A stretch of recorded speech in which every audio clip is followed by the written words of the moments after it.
আজকে আমরা পড়ব চ্যাপ্টার 2 এর constitution of criminal courts and offices section 6 থেকে 8। সেকশন 6 এ বলছে class of criminal courts besides the high courts and the courts constitute under any law other than this Sanhita there shall be in every state the following classes of criminal courts namely। তাহলে criminal courts এর কি কি নাম আছে সেটা বলছে, চারটে আছে। ফার্স্ট হচ্ছে courts of session, second judicial magistrate of the first class, third judicial magistrate of the second class and fourth হচ্ছে এক্সিকিউটিভ ম্যাজিস্ট্রেট। এবার কোর্ট অফ সেশন কোর্টরুমে কি হয়, গুরুতর অপরাধের বিচার করে, সাধারণত মৃত্যু, যাবজ্জীবন ও দীর্ঘমেয়াদী কারাদণ্ড যোগ্য মামলার বিচারের জন্য, ঠিক আছে। দুয়ে judicial magistrate of the first ক্লাসে কি হয়, মানে প্রথম শ্রেণীর বিচারিক ম্যাজিস্ট্রেটে অপেক্ষাকৃত কম অপরাধ হবে এবং আইন নির্ধারিত সীমার মধ্যে শাস্তি দিতে পারেন এমন first class magistrate. Second class magistrate কি হবে, আরো কম গুরুতর অপরাধের জন্য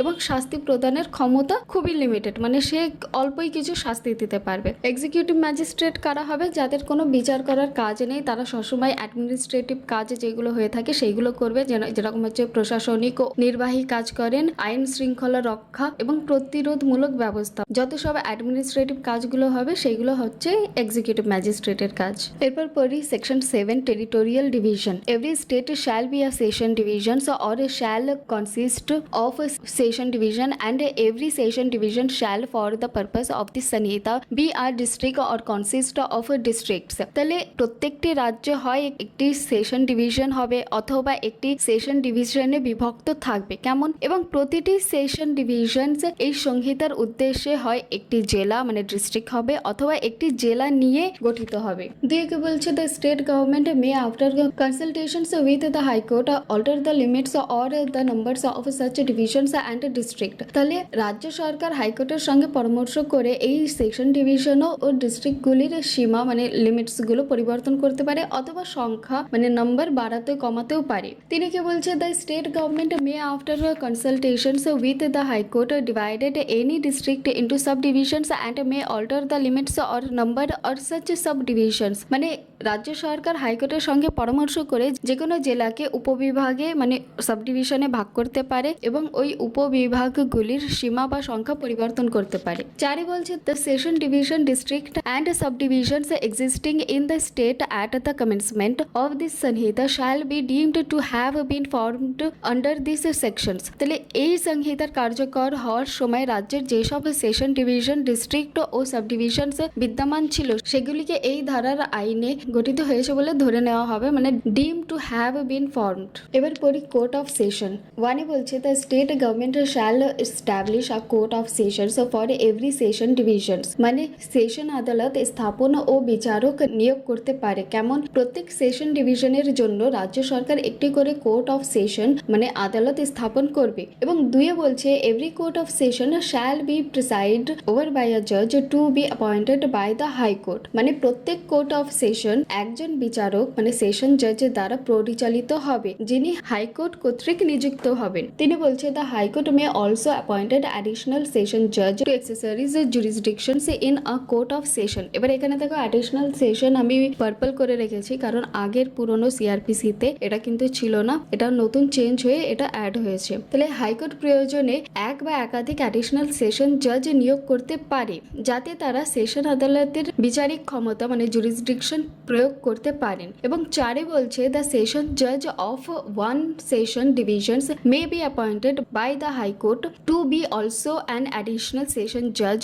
of another division and in such case he may sit for the disposal of cases at such place or places in the other divisions as the high court may direct। মানে যদি high court যায় তাহলে একটি session ডিভিশনের session জাজকে অন্য কোনো session ডিভিশনের জন্য অ্যাডিশনাল সেশন জাজ হিসাবেও নিয়োগ করতে পারে। এমন ক্ষেত্রে তিনি ওই অন্য সেশন ডিভিশনে হাইকোর্ট যে স্থান বা স্থান সমূহ নির্ধারণ করবে সেখানে বসে মামলার নিষ্পত্তি মানে ডিসপোজাল অফ কেস করতে পারেন। পাঁচে বলছে where the office of the session জাজ is vacant the high court may make arrangement for the disposal of any urgent applications which is or may be made or pending before such court of sessions by an additional session judge or if there be no additional session judge by a chief judicial judicial magistrate in the session divisions and every such judge or magistrate shall have jurisdiction to deal with any such applications. এখানে দেখো additional session জাজ আমি purple করে রেখেছি, মানে এটাও change হয়েছে। তাহলে কি বলছে যে সেশন জাজের পদ শূন্য থাকলে কি ব্যবস্থা হবে? যদি কোনো সেশন ডিভিশনে সেশন জাজের পদ শূন্য মানে ভ্যাকেন্ট থাকে, তাহলে হাইকোর্ট ওই কোর্টের সেশনে দায়ের হতে পারে এমন জরুরি আবেদন মানে আর্জেন্ট অ্যাপ্লিকেশন নিষ্পত্তির জন্য বিশেষ ব্যবস্থা করতে পারে। এই ব্যবস্থা অনুযায়ী যদি সেখানে অ্যাডিশনাল সেশন জাজ থাকেন, তাকে সেই জরুরি আবেদন নিষ্পত্তির দায়িত্ব দেওয়া হবে। অথবা যদি অ্যাডিশনাল সেশন জাজ না থাকেন, সেই সেশন ডিভিশনের চিফ জুডিশিয়াল ম্যাজিস্ট্রেট মানে সিজিএম এর এই দায়িত্ব পালন করবেন, এবং যাকে এই দায়িত্ব দেওয়া হবে তিনি ওই জরুরি আবেদনের নিষ্পত্তির পূর্ণ বিচারিক ক্ষমতা মানে জুরিসডিকশন রাখবেন। মানে সহজ কথায় যদি বলি, তাহলে সেশনে সেশন জাজ না থাকলে জরুরি মামলা আটকে থাকবে না, অ্যাডিশনাল সেশন জাজ বা সিজিএম কাজ চালাবেন। ঠিক আছে, মানে আমরা দেখি না যে বলি যে আজকে এডিজিতে সাহেব নেই বা আজকে সিজিএম এর সাহেব নেই, তাহলে এর আগের যে র্যাঙ্কগুলো থাকবে সেই সব জাজরা এসে সেই দিনের কাজটা সেই কোর্টে গিয়ে সামলে নেবেন। ধরো চিফ জাস্টিস নেই, তাহলে হাইকোর্টের সেশন জাজকে বলতে পারে বা অ্যাডিশনাল সেশন জাজকে বলতে পারে যে আজকের দিনে তুই আমার কাজটা দেখে নে। তাহলে সেশন জাজ বা অ্যাডিশনাল সেশন জাজ সেই একদিনের জন্য অ্যাজ আ চিফ জাস্টিস হয়ে কাজ সামলাতে পারে। বা দেখা গেল তার পরের র্যাঙ্ক কে আছে, যে সিজিএম আছে মানে চিফ জুডিশিয়াল ম্যাজিস্ট্রেট বা অ্যাডিশনাল চিফ জুডিশিয়াল ম্যাজিস্ট্রেট, তো তারাও কিন্তু তার উপরের র্যাঙ্কের যারা জাজ আছে তাদের কাজ সামলে নিতে পারবেন। এবার 6 কি বলছে, the court of session shall ordinarily hold its sitting as such place or places as the high court may by notifications specify, but if in any particular case the court of sessions is of opinion that it will tend to the general convenience of the parties and witnesses to hold its sitting at any other places in the sessions divisions, it may with the consent of the prosecutions and the accused sit at that place for the disposal of the case or the examination of any witness or witnesses therein. Court of সেশনের বসার স্থান মানে place of sitting সাধারণভাবে ordinarily court of session বসবে high court কর্তৃক বিজ্ঞপ্তির মাধ্যমে নির্দিষ্ট করা স্থান বা স্থানসমূহে। মানে হাইকোর্ট কিন্তু অ্যাপ্লিকেশন করেও জানাতে পারে। বিশেষ পরিস্থিতিতে ব্যতিক্রমে যদি কোনো নির্দিষ্ট মামলায় কোর্ট অফ সেশনের এমন মত হয় যে মামলার পক্ষগণ মানে পার্টিস ও সাক্ষীদের সাধারণ সুবিধার মানে জেনারেল কনভিনিয়েন্সের জন্য সেশন আদালতে যদি সেশন ডিভিশনের অন্য কোনো স্থানে বসে মামলার নিষ্পত্তি করা উপযুক্তি মনে করে, তাহলে আদালত অভিযুক্ত মানে অ্যাকিউজড ও প্রসিকিউশনের সম্মতিতে উইথ দ্য কনসেন্টে নিয়ে সেই অন্য স্থানে বসে মামলার নিষ্পত্তি করতে পারে মানে ডিসপোজ করতে পারে, অথবা মামলার কোনো সাক্ষী বা সাক্ষীদের জবাববন্দি মানে এক্সামিনেশন গ্রহণও করতে পারে। তাহলে যদি সহজ কথায় বলি, তাহলে সাধারণ নিয়ম হচ্ছে হাইকোর্ট নির্ধারিত স্থান, ব্যতিক্রম হচ্ছে পার্টিস অ্যান্ড উইটনেসের সুবিধার জন্য সিট চেঞ্জ করা, এবং শর্ত কি হচ্ছে যে প্রসিকিউশন প্লাস অ্যাকিউজডের কনসেন্ট নিতে হবে। সাথে বলছে দ্য সেশন জাজ মে from time to time make orders consistent with the Samhita as to the distributions of business among such additional session জাজ, মানে কাজ বন্টনের ক্ষমতা।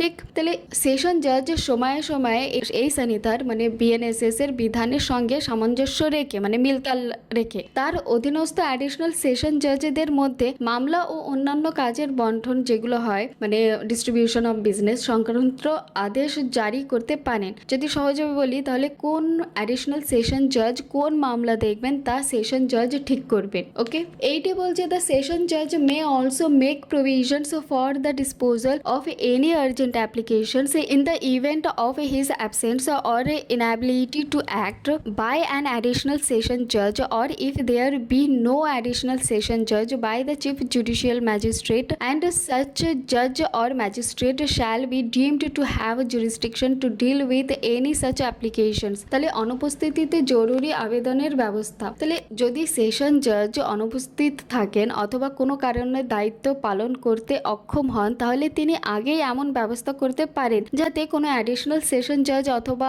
যদি অ্যাডিশনাল সেশন জাজ না থাকে চিফ জুডিশিয়াল ম্যাজিস্ট্রেট জরুরি আবেদন মানে আর্জেন্ট অ্যাপ্লিকেশন নিষ্পত্তি করেন, এবং যিনি এই দায়িত্ব পালন করবেন তাকে ওই জরুরি আবেদন নিষ্পত্তির জন্য পূর্ণ বিচারক ক্ষমতা সম্পন্ন মানে জুরিসডিকশন বলে গণ্য করা হবে। তাহলে মোট কথা হচ্ছে যে সেশন জাজ না থাকলেও জরুরি কাজে থেমে যাবে না, এবং এসজে বা সিজেএম কাজ করবেন। সেকশন 8-এর মোট কথা বলছে যে জাজেসদের কি কি নাম আছে আর তারা যদি অ্যাবসেন্ট থাকে তাহলে কে কার জায়গায় বসতে পারবে, কখন বসতে পারবে, কার অনুমতি নিয়ে বসতে পারবে সেটা বলছে। ঠিক আছে, একবার পড়ে নিলেই তোমরা বুঝে যাবে। এবার পড়ি explanation. For the purpose of the Sanhita, appointment does not include the first appointment, posting or promotions of a person by the government to any service or post in connections with the affairs of the union or of a state where under any law such appointment, posting or promotions is required to be made by the government। তাহলে appointment শব্দের অর্থ এই সংহিতার উদ্দেশ্যে কি হচ্ছে যে appointment শব্দের মধ্যে অন্তর্ভুক্ত নয় কোনো ব্যক্তির প্রথম নিয়োগ মানে ফার্স্ট অ্যাপয়েন্টমেন্ট অথবা পোস্টিং অথবা পদোন্নতি মানে প্রমোশন যা কেন্দ্র বা রাজ্যের কার্যাবলীর সঙ্গে যুক্ত কোনো সার্ভিস বা পোস্টে অথবা আইন অনুযায়ী সরকার কর্তৃক করার কথা। মানে সহজভাবে বলছে যে অ্যাপয়েন্ট বলতে বোঝাচ্ছে বিচারক নিয়োগ সংক্রান্ত অ্যাপয়েন্টমেন্ট এবং সরকারি সার্ভিসের প্রথম নিয়োগ, পোস্টিং এবং পদোন্নতিকে বোঝাচ্ছে।